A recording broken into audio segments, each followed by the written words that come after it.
Hello students, we are doing chapter 2 of civics, role of the government in health, and this is our fourth video, and in this video we are going to discuss the topic private health facilities.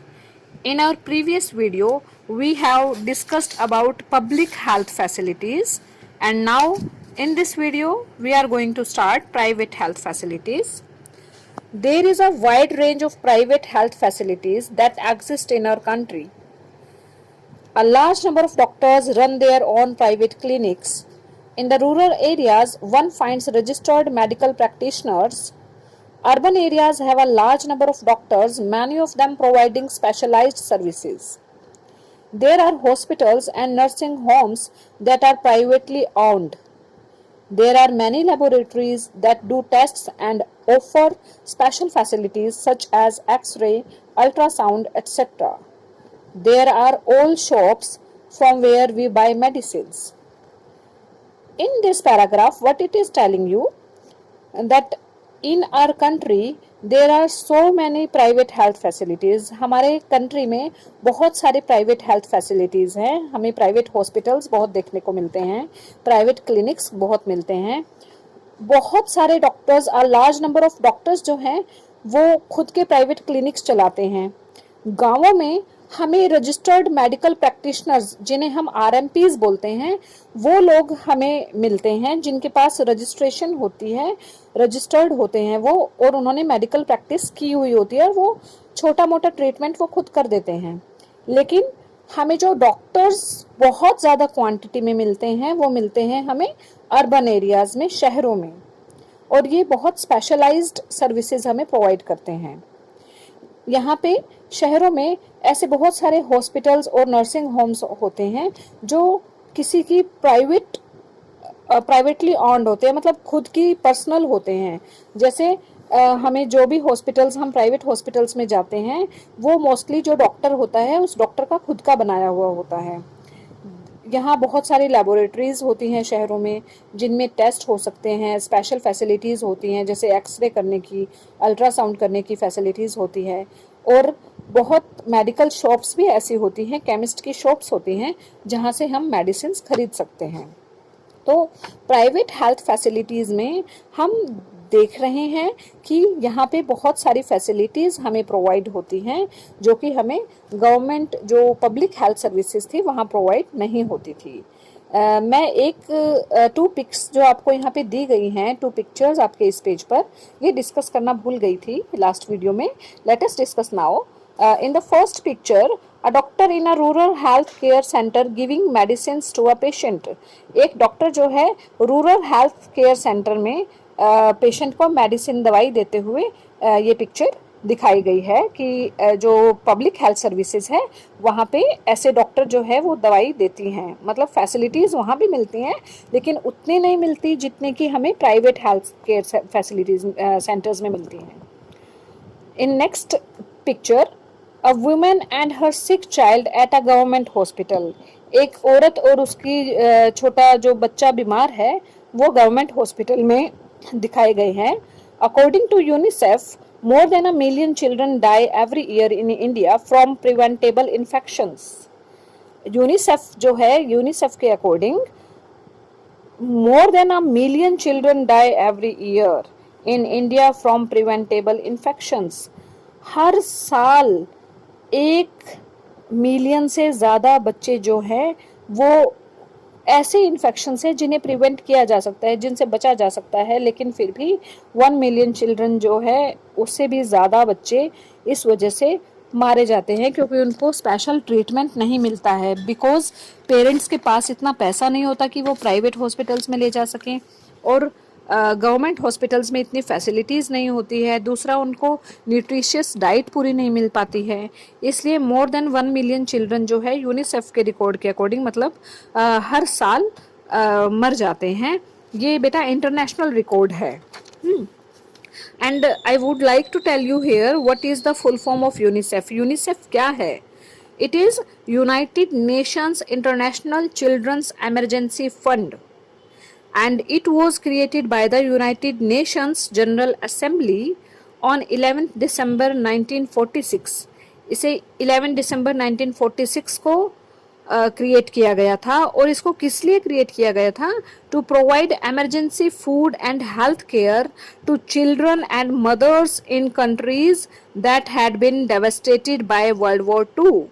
World War Two में जो जिन countries के ऊपर effect पड़ा था, उन countries में बच्चों को और मदर्स को हेल्थ केयर फैसिलिटीज़, उनको न्यूट्रिशियस डाइट और हेल्थ केयर फैसिलिटीज़ प्रोवाइड करने के लिए यूनिसेफ को क्रिएट किया गया था। इससे नीचे एक ब्लू लाइंस में क्वेश्चन दिए गए हैं। First question is, in what ways is the public health system meant for everyone?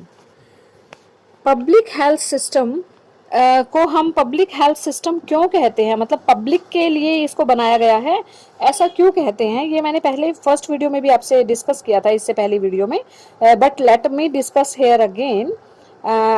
On page number 24 it is given you in this last paragraph, second line, that in order to fulfill its commitment of providing health care to all citizens, the government has established these hospitals and health centers.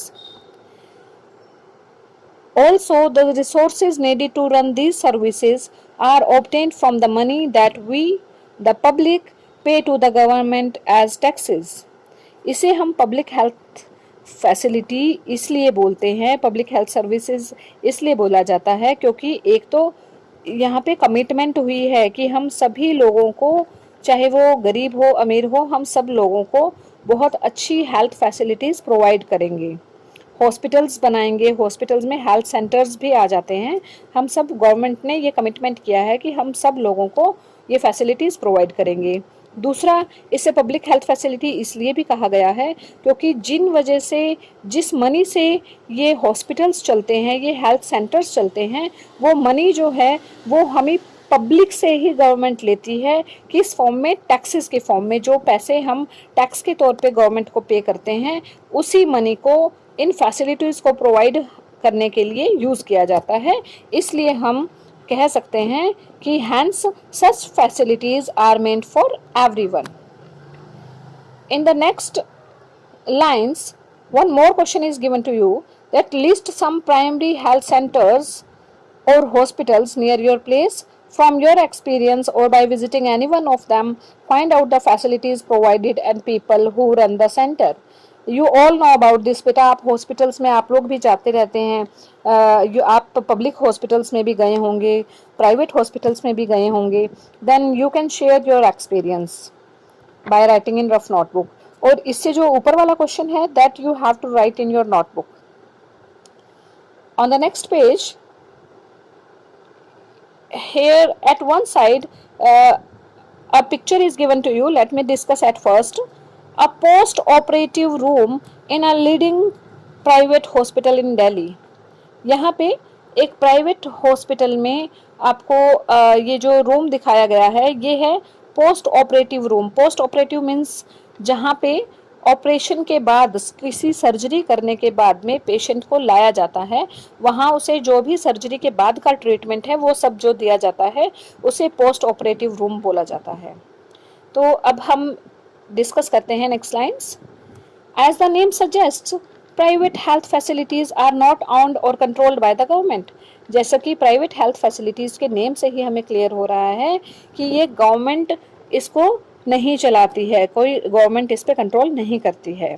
Unlike the public health services in private facilities, patients have to pay a lot of money for every service that they use. Public health services में हमें बहुत ज़्यादा पैसा नहीं देना पड़ता, patients को बहुत ज़्यादा पैसा नहीं देना पड़ता है। लेकिन प्राइवेट फैसिलिटीज़ में पेशेंट्स को बहुत सारा मनी जो है वो लगानी पड़ती है, क्योंकि जो भी सर्विस उनको मिलेगी उसको हर एक चीज़ के लिए उनको पेमेंट करनी पड़ेगी, तभी जाके वो सर्विसेज उससे प्रोवाइड होगी। Today the presence of private facilities can be seen all around. In fact, now there are large companies that run hospitals and some are engaged in manufacturing and selling medicines. Medical shops are found in every corner of the country. आज के time में private hospitals जो है, private facilities हम अपने आसपास बहुत सारे जगह पर देख सकते हैं और शहरों में तो बहुत ज़्यादा होती हैं। और आज के टाइम में क्या हो गया है कि बहुत बड़ी बड़ी कंपनियां आ गई हैं जिन्होंने हॉस्पिटल्स चलाने स्टार्ट कर दिए हैं, और वो कंपनीज जो हैं some are engage in manufacturing and selling medicine. कुछ ने तो अपनी मैन्युफैक्चरिंग और जो बनाना मेडिसिन को बनाना और उनको बेचना भी शुरू कर दिया है, उस काम में भी लग गए हैं। और मेडिकल शॉप्स भी हमें कंट्री के हर कॉर्नर पे मिल जाती है, कहीं भी हम जाएं हमें मेडिकल जो शॉप्स हैं वो भी बहुत ज़्यादा मिल जाती हैं। तो यहाँ पे एक वर्ड आ रहा है लार्ज कंपनीज। आप सोच रहे होंगे कि कंपनीज कैसे हॉस्पिटल्स चला सकती हैं। For example like you have listen the name of Fortis hospital and Medicity.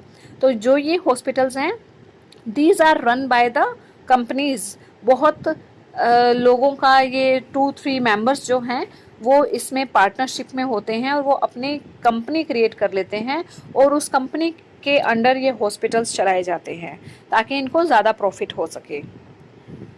Now let us discuss health care and equality.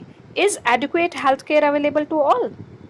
Health care और इक्वालिटी, क्या हेल्थ केयर और बराबरी, समानता, हेल्थ केयर और इक्वालिटी, क्या हेल्थ केयर सभी के लिए प्रॉपर दी जा रही है इंडिया में? In India, we face a situation where private services are increasing but public services are not. India में प्राइवेट सर्विसेज तो बढ़ती जा रही हैं पर पब्लिक सर्विसेज नहीं बढ़ रही हैं। What is then available to people are mainly private services. क्या अवेलेबल है लोगों के पास? ज़्यादा प्राइवेट सर्विसेज अवेलेबल है, इसलिए मोस्टली अगर हम बीमार पड़ते हैं then we are going to private hospitals. These are concentrated in urban areas.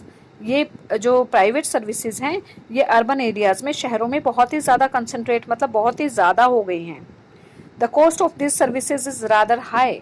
इनकी कॉस्ट भी हाई है। Medicine are expensive. यहाँ की दवाइयाँ भी महंगी होती हैं। Many people can not afford them और have to borrow money when there is an illness in the family. बहुत सारे लोग जो हैं वो इन दवाइयों को लेना, और यहाँ जो पब्लिक प्राइवेट सर्विसेज हैं, नॉट पब्लिक, प्राइवेट सर्विसेज का जो खर्चा है उसको अफोर्ड भी नहीं कर पाते हैं। और कुछ को तो बीमारी के समय में अगर घर में कोई बीमार हो जाता है तो किसी दूसरे मेंबर से, किसी दूसरे पर्सन से पैसा उधार भी लेना पड़ जाता है ट्रीटमेंट के लिए। Some private services encourage incorrect practices to earn more.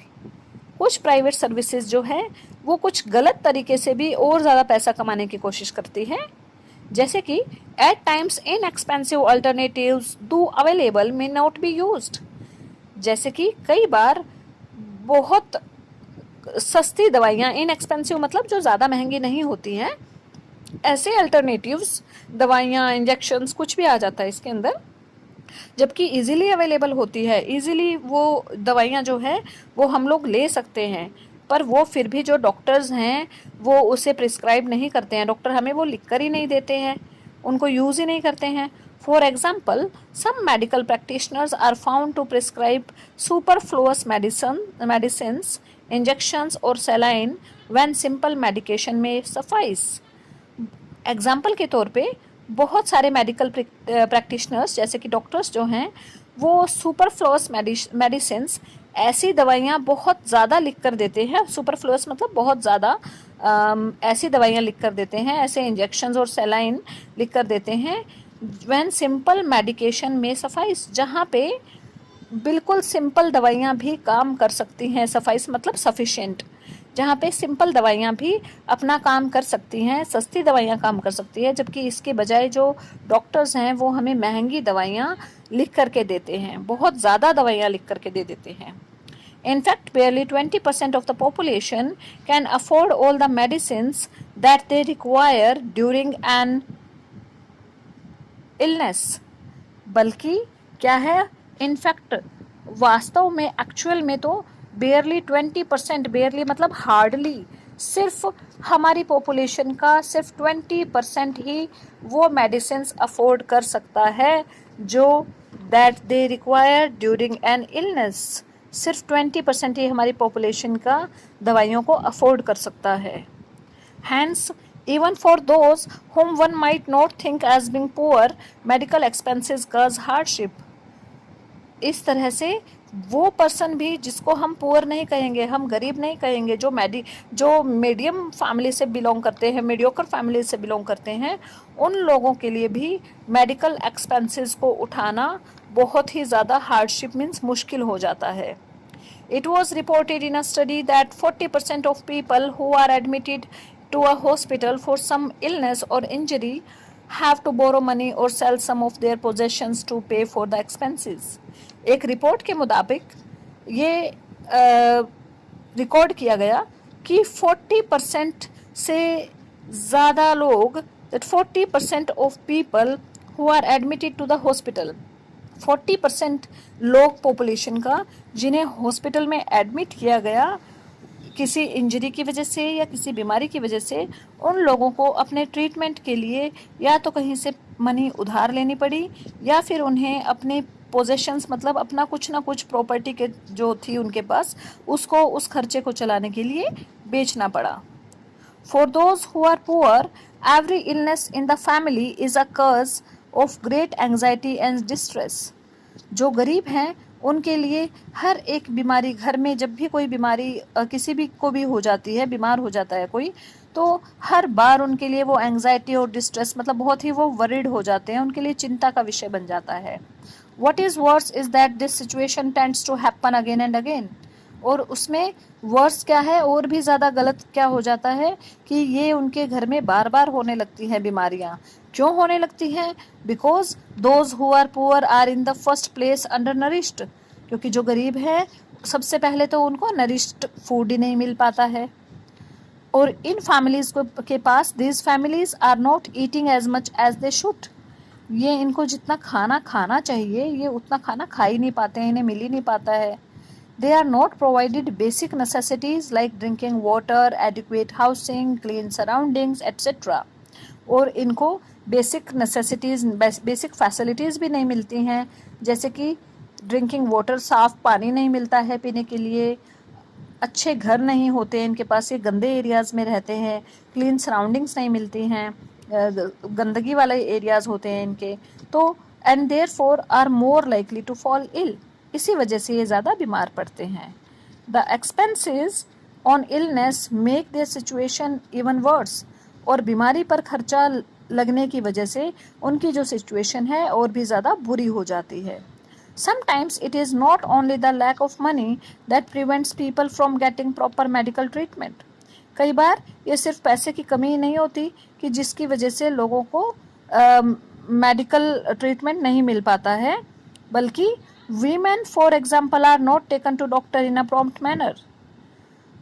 women, औरतों को एग्जाम्पल के तौर पे यहाँ लिखा गया है कि औरतों को डॉक्टर के पास इन अ प्रॉम्प्ट मैनर मतलब जल्दी से, अगर औरतें बीमार हो जाती हैं तो घर की लेडी अगर बीमार हो जाती है तो उसे हॉस्पिटल में जल्दी से नहीं ले जाया जाता। women's health concerns are considered to be less important than the health of men in the family. Women की हेल्थ जो है फैमिली में मैन की हेल्थ से कम इम्पोर्टेंट मानी जाती है। Many tribal areas have few health centres and they do not run properly. कुछ ट्राइबल एरियाज़ में तो बहुत ही कम हेल्थ सेंटर्स हैं और उनको भी प्रॉपरली नहीं चलाया जाता, या तो वहाँ पे डॉक्टर्स नहीं है या वहाँ कोई हेल्पर नहीं है। Even private health services are not available, बल्कि वहाँ तो प्राइवेट हेल्थ सर्विसेज भी अवेलेबल नहीं है। अब यहाँ पिक्चर्स में आपको दिखाया गया है, in rural areas a jeep is often used to serve as a mobile clinic for patients. Rural areas में एक जीप को मोबाइल क्लिनिक बना करके पेशेंट्स को दवाइयाँ देने के लिए यूज़ किया जाता है, ट्रीटमेंट करने के लिए यूज़ किया जाता है। This pregnant lady has to travel many kilometers to see a qualified doctor. इस लेडी को डॉक्टर के पास जाने के लिए बहुत किलोमीटर तक, मैनी किलोमीटर्स तक पैदल चल करके जाना पड़ेगा। इससे पीछे वाले पेज पे, पेज नंबर 26 पे कुछ पॉइंट्स हमारे डिस्कस किए बिना रह गए हैं। ये है private health facilities can mean many things, explain with the help of some examples from your area. आपने प्राइवेट हेल्थ फैसिलिटीज़ देखी हैं प्राइवेट हॉस्पिटल्स में, आपको अपनी रफ नोटबुक में इसके बारे में लिखना है कि आपको वहाँ पे क्या क्या फैसिलिटीज़ मिलती हैं।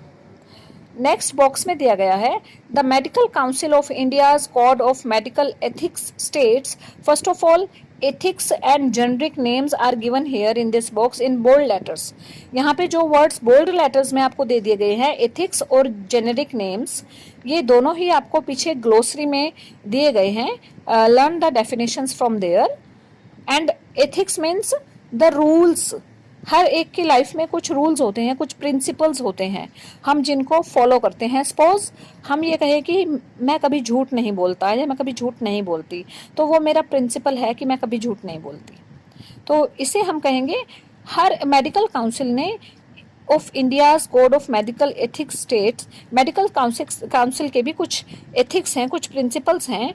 जो वो प्रिंसिपल्स क्या कहते हैं? Every physician should as far as possible prescribe drugs with generic names and he और she shall ensure that there is a rational prescription and use of drugs. कि हर एक फिजिशियन को क्या करना चाहिए, ज़्यादा से ज़्यादा वो दवाइयाँ, प्रिस्क्राइब ड्रग्स मीन्स दवाइयाँ, ऐसी दवाइयों को हमें लिख करके देना चाहिए कि जिनके ऊपर जेनेरिक नेम्स होता है. Generic names means chemical names, जिनके नेम को पढ़ के ही हमें पता लग जाए कि ये किन किन केमिकल्स को यूज़ करके बनी है, इनमें क्या क्या कंटेंट्स यूज़ हुए हैं. Next is how can health care be made more affordable. Health care को और ज़्यादा अफोर्डेबल हम कैसे बना सकते हैं? Discuss it in my next video. I will discuss this question and let we have to finish this now and you have to do these questions in your notebook which I have discussed with you today.